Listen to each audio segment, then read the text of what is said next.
Well, hello there. Today I will be flying down to Oakland, California. I just arrived in here from Pasco, Washington, where I did the AHA inaugural, and now it's time to head back to the Bay Area on the 737-900, one of my favorite airlines,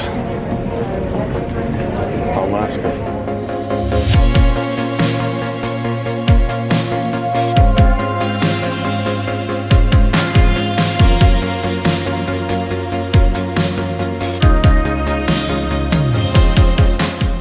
I wish I was going on that flight. It's going to Fairbanks.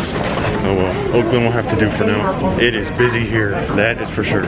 Seattle-Tacoma International Airport is the home of Alaska Airlines, operating inside multiple concourses here. Tonight, Concourse D will house my departing flight down to the Bay Area. Because of a rainstorm slamming into the West Coast tonight, most flights out of here are delayed, and my Oakland flight is not excluded from this. However, I did just arrive here almost 2 hours late from the Tri-Cities, so at least my connection time is now shaved to almost nothing.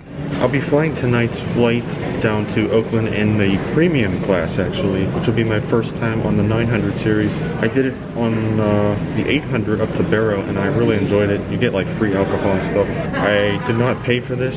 I just got a free upgrade. I got notified it like when I was in Pasco due to my One World Ruby status with American. So it does come in handy, definitely. I am very glad I have gold status with American now, because it works for Alaska and it works for JetBlue, I think now, and pretty much every other One World thing. So it should be a nice flight. It's going to be very full though. Definitely will appreciate the extra legroom. Your seat has changed. You're in 8A. Yeah. Yep. Okay. Thank you, sir. My boarding pass in Apple Wallet didn't change for some reason. Has anyone else been having problems with their Apple Wallet recently? Or is it just me? One World Ruby members get to board on Alaska in Group B, which is the same group as premium class passengers, and already stepping aboard, we see how full this flight is going to be. First class on Alaska, which is arguably the best in the US, consists of 16 recliner seats, premium has a total of 24, and economy 138, bringing the plane's total seats to 178. And as the gate agent said, I will be in 8A tonight.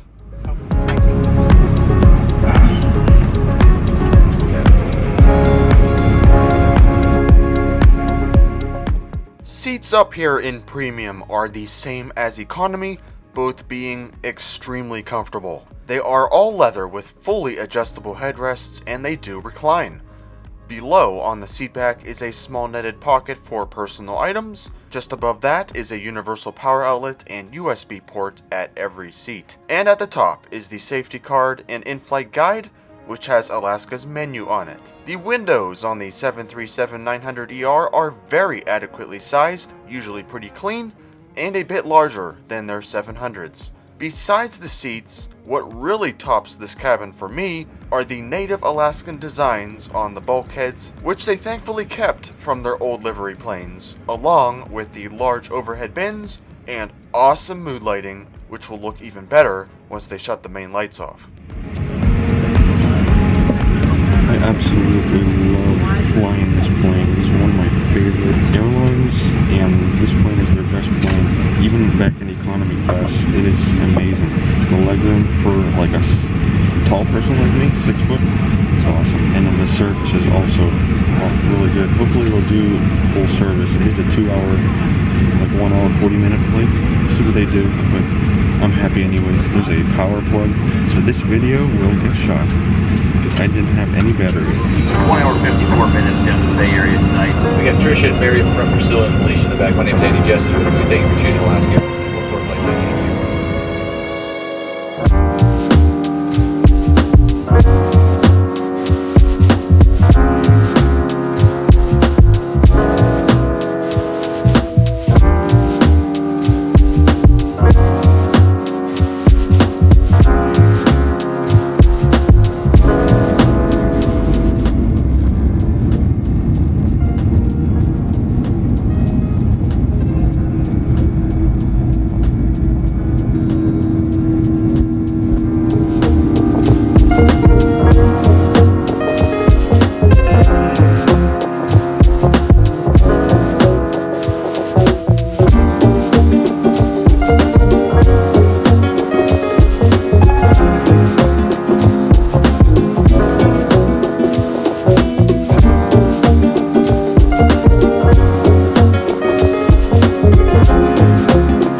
flight time tonight being nearly 2 hours, that's plenty enough for a cabin service, which will be coming relatively shortly. The tray tables on Alaska's 737-900s are nice and sturdy, with them being extendable quite far out here in Premium. On that in-flight guide I briefly showed when on the ground is where the drink offerings can be found, those being hot coffee and tea, various sodas and juices, and free alcohol up in first and here, yes here, in Premium. Still no sight of the flight attendants, but as you can see, totally full cabin today on the ride to Oakland.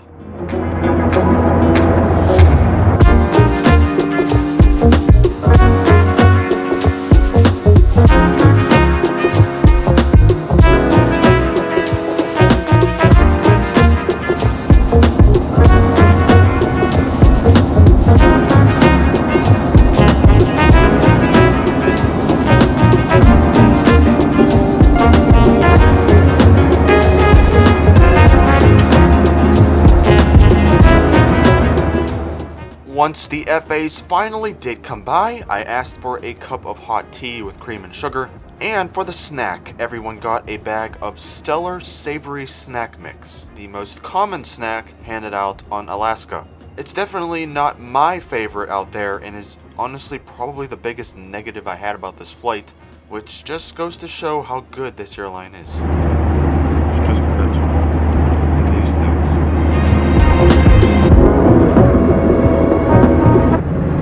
I thought it'd be even better. I thought there'd be like more blue light or something. Sometimes I feel like my expectations for Alaska are a little too high, but hey, maybe that's good, because for most of the airlines in this country, aside from a few, they are quite low. Pretty nice lavatories on the 737-900, good amount of space, and when the door is opened, well, there is that blue light that I wanted.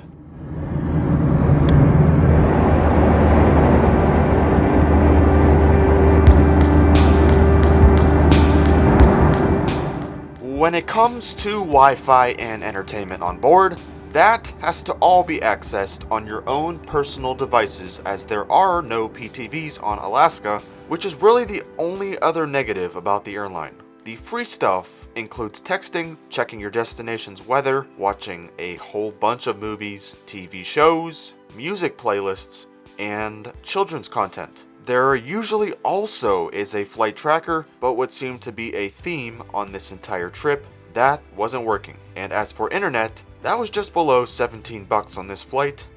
No thank you.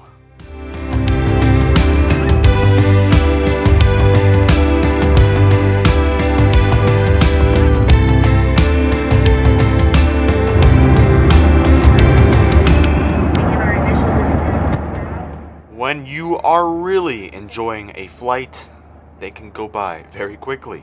We just began our initial descent into Oakland, prompting the flight attendants to get the cabin ready for landing. If you do see the guy next to me dressed up like a pilot, yes, it's almost Halloween when this was shot, but he is, in fact, an Alaska pilot who just happened to pop on board at the very last second. And I mean very last. While this is a completely full flight, it wasn't supposed to be. There was one open seat, and it was next to me. This pilot was the very last person to board. He squeezed in here just before pushback and slept the entire flight. I didn't mind it though at all, because the legroom here in premium class is more than plenty with someone next to you, but I just thought I'd share a little funny story here before we land through the snow and rain. Yeah, it's been a long night. Maybe I should go home, but it's been such a long time since I felt this good on my own.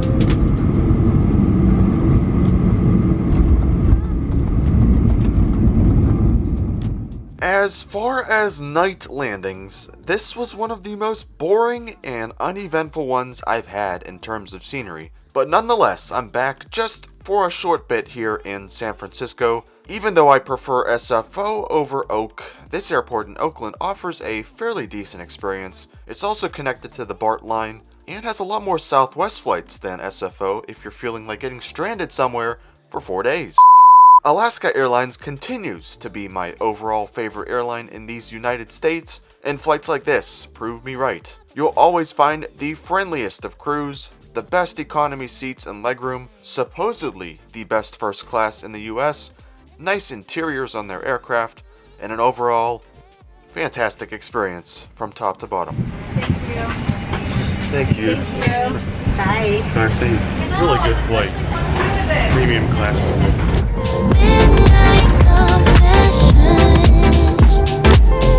Midnight confessions. Okay, still one of my favorite products and airlines. And thank you Alaska for that upgrade to premium class. And I thought I actually had a middle seat empty next to me, and so did my seatmate in the aisle, but a pilot came up and stole it at the, like, just before pushback, so, but it was fine. He slept the whole time. I just like crawled over him when I went to the bathroom. But anyways, that will conclude this trip. The purpose of it being the AHA inaugural. I really hope you guys enjoyed the video. Thank you for watching, and peace out from Oakland, California. Catch you on the next one.